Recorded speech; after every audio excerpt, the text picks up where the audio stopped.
প্রথমে এই ভিডিওটি দেখুন, তারপর কিছু কথা বলি। এই বিজেপি বাংলায় ক্ষমতায় এলে কি হতে পারে সেটা একবার এই ভিডিওটা দেখুন, তারপর বলছি।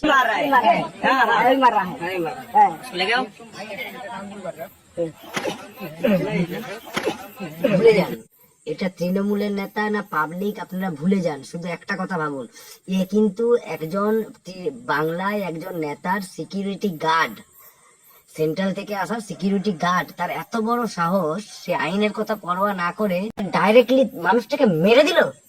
এত বড় সাহস এদের।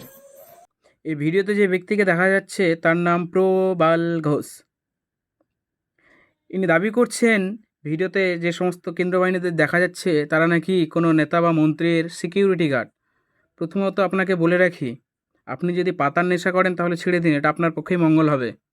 কারণ ভিডিওতে যাদের দেখা যাচ্ছে তারা কোনো নেতা মন্ত্রীর সিকিউরিটি গার্ড নয়, তারা কেন্দ্র বাহিনী।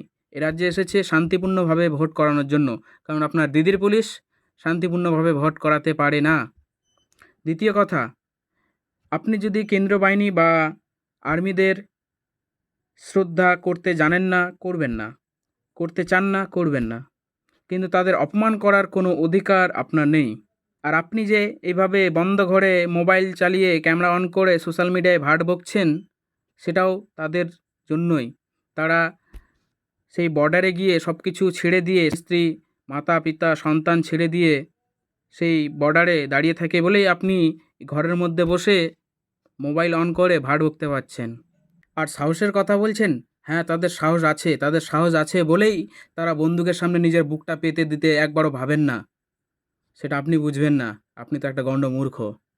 জয় হিন্দ, বন্দে মাতরম, ভারত মাতা কি জয়, জয় ইন্ডিয়ান আর্মি।